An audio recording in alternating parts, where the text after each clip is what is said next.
감사는 성숙한 그리스도인의 모습이라고 생각합니다. 그리스도인의 삶의 출발부터 일생 다하도록 넘치는 감사가 있을 때 하나님께서 영광을 받으시고 그를 통하여 놀라운 일을 이루실 줄로 믿습니다. 우리들이 한 번뿐 인생을 살아가는데 순간순간의 선택과 결정, 결단이 우리의 삶을 만들어간다고 봅니다.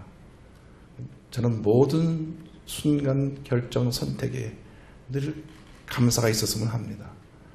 힘들고 어려운 상황이 다가와도 그 어려움 후에 다가올 하나님의 은혜를 바라보면서 감사할 수 있고 또 감사할 수 있는 내용이 다가왔을 땐 그로 인해 더 큰 감사를 드릴 수 있게 될 때 하나님께서 그 삶 가운데 큰 은혜를 주실 것이라 저는 확신합니다. 메르스라고 하는 것이 우리 한국 사회를 뒤흔들어 놓고 많은 사람들에게 고통을 주었지만은 이런 일을 통해서 우리 한국이 이 급성 전염에 대한 면역 체계를 다시 기초부터 만들 수 있었고 그 매뉴얼이 전 세계 이와 같은 어려움 당하는 나라에 도움을 줄 수 있는 매뉴얼로 만들어졌다고 생각하고 또 여기에 감사할 이유가 있다 생각을 했습니다. 초기에 대응에 실패했지만은 그러나 결과적으로 볼 때 제2, 제3, 제4의 메르스가 다시는 우리 한국 사회에서 일어나지 않는 근본적인 대책을 세우지 않았나 생각합니다. 그래서 저는 우리 그리스도인들이 무엇보다도 모든 일에 넘치는 감사의 삶을 살아야 되겠다. 첫째로 우리가 함께 감사의 삶을 살자 하는 것을 여러분에게 말씀드리기 원합니다. 시편 50편 23절에 감사로 제사를 드리는 자가 나를 영화롭게 하나니 그의 행위를 옳게 하는 자에게 내가 하나님의 구원을 보리라고 말씀했습니다. 감사로 제사를 드리라고 했는데요. 제사라고 하는 것은 잘 아시는 대로 제물을 죽여서 송두리째 드리는 것입니다. 그러니까 진정한 감사는 나의 고집, 나의 교만, 나의 자랑이 죽어지고 내 모습 속에서 주님에 대한 넘치는 감사가 드려지는 것이 참된 감사가 아닌가라고 생각합니다. 사도 바울이 개인적으로 굉장히 자랑할 것이 많은 사람이었습니다. 명문 가문에서 태어나고 나면서부터 로마 시민권자였고 당시 최고 학벌을 가진 사람이었는데 예수 만난 다음에 그 삶에 전환점이 다가오고 나서 이런 고백을 했습니다.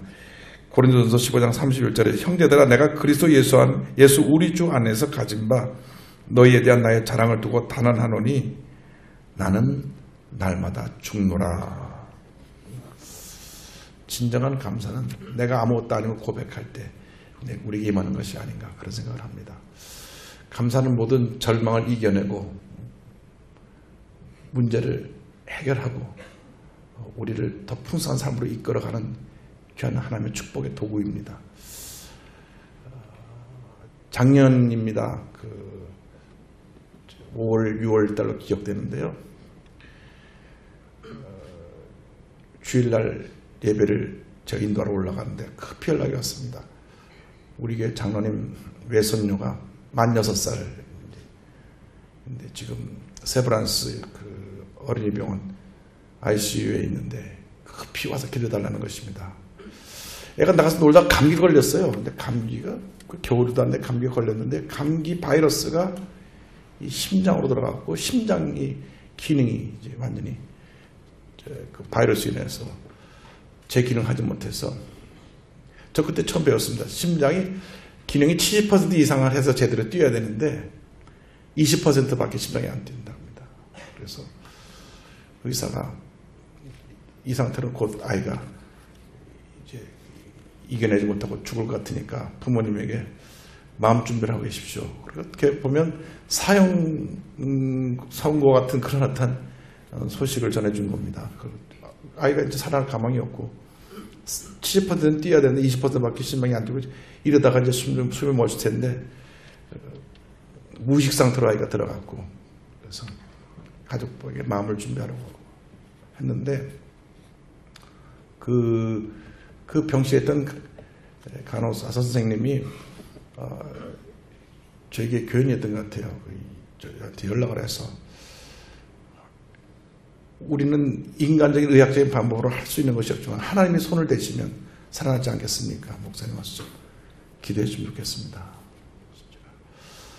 주일날 예배가 우리가 진행되는데 지금 갈 수가 없어서 제가 예배 다 끝나고 한 3시 넘어서 가겠습니다 하니까 1분이 급합니다. 예배 중간에도 왔다 갔다 하려고. 그래서 제가 11시 예배, 7시, 9시, 11시 예배 인도하는데 11시 예배 끝나고 급히 이 세브란스 병원에 와서 그 중환자실에서 아이를 봤습니다. 아이가 완전히 늘어졌고요.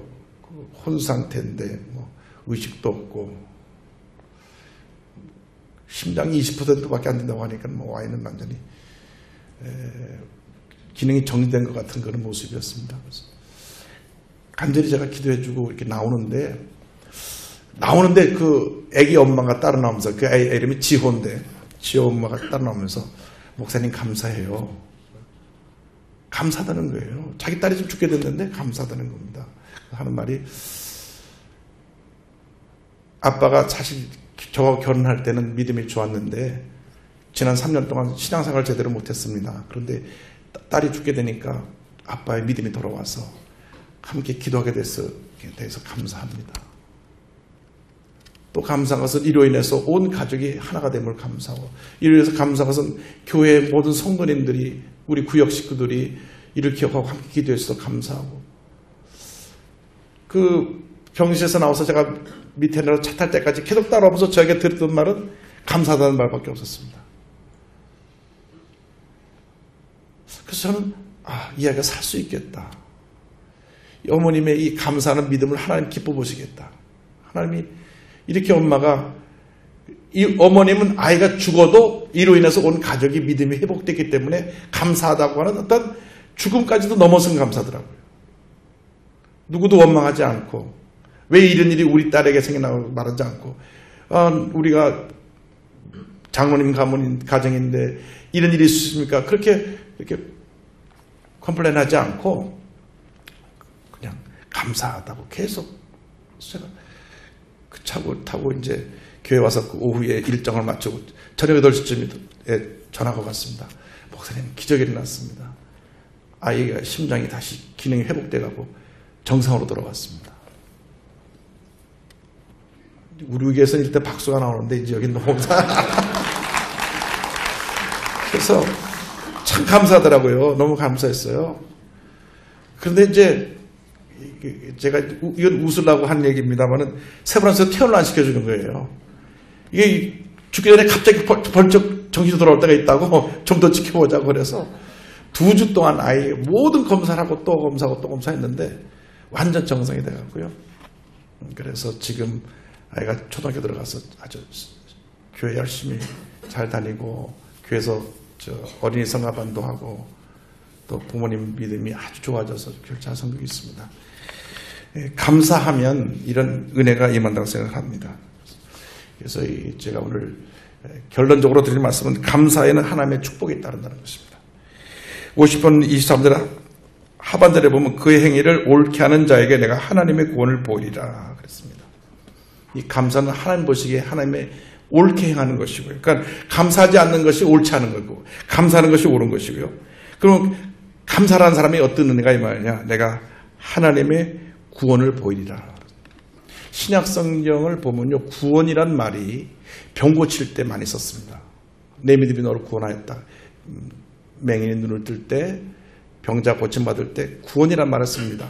그러니까 구원이라는 말이 예수 믿고 공부하는 영적인 구원뿐 아니라 육신의 질병에서의 구원, 환경의 저주에서의 구원, 이 구원이 폭넓게 성경에 쓰여지고 있는 것을 봅니다. 구약시대는 전쟁에서의 구원, 가난과 저주에서의 구원, 신약시대는 이런 영적 구원과 함께 육체적인 질병에서의 구원을 말씀합니다. 그래서 감사를 드린 자에게 하나님의 구원이 임한다. 그러므로 우리가 짧은 인생을 살아가는 동안에 우리 앞에 놓여진 많은 어려움 상황 속에서도 절대 긍정의 신앙을 갖고 감사로 헤쳐나가면 그 어려움 등이 잘 감당할 수 있게 되고, 감사를 통하여 내가 겪는 고통을 더 빨리 극복할 수가 있고, 감사를 통하여 몸이 아프고 누워있는 사람도 더 빨리 회복되는 은혜가 있을 것이고, 감사를 통하여 우리 삶이 좀 더 하나님의 은혜로 풍요로워지고 하나님의 주시는 기쁨이 충만하라 생각을 합니다. 세브란스에 와서 수술 받는 분들이 다른 어느 병원에서도 못 보는 그런 하나의 특별한 축복이 있습니다. 그것은 수술 받으러서 병실에서 침대로 실려갈 때 천장에 성경 말씀이 있는 것입니다. 두려워 말라 내가 너와 함께함이니라. 이사야 43장 10절 말씀이 마지막 수술실에 들어가기 전에 환자들의 눈에 비춰지는 하나님의 말씀인데 얼마나 그것이 큰 힘과 용기를 준지 모릅니다. 또 엘리베이터를 타면 울려나오는 찬송 소리가, 사실 병원에 올 때는 누구나 다 좀 마음이 다운돼 있잖아요. 좀 눌려 있고 외롭고 힘든데 늘 엘리베이터를 울리는 찬송이 엘리베이터 탈 때부터 마음을 위로해주고 새 힘을 준다고 생각합니다. 이 모든 것이 감사의 조건입니다. 우리 세브란스를 섬기시는 선생님 여러분들은 감사 덩어리에 살고 있다고 생각하시면 됩니다. 이 세브란스는 하나님께서 우리 한국에 주신 감사의 보고입니다. 보물창고입니다. 이 세브란스를 통해서 감사가 온 한국에, 온 세계에 퍼져나가야 되기를 간절히 소원합니다. 기도하겠습니다. 사랑과 은혜와 자비가 원하신 하나님 아버지, 우리가 감사할 것이 너무 많은데 그 많은 감사를 하지 못하고 사소한 일에 낙심하고 상처받고 또 실망하고 좌절했던 저들의 연약함을 회개합니다.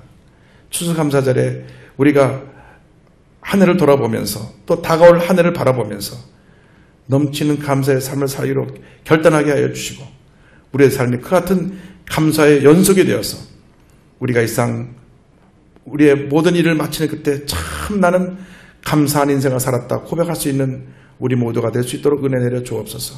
원장님이야 모든 선생님들에게 은혜 내려 주셔서 이곳에 오는 사람들이 우리 선생님들을 통하여 감사를 회복하고 건강을 회복하고 돌아가는 귀한 은혜가 있게 하여 주옵소서. 감사드렸고 예수님의 이름으로 기도드립니다. 아멘.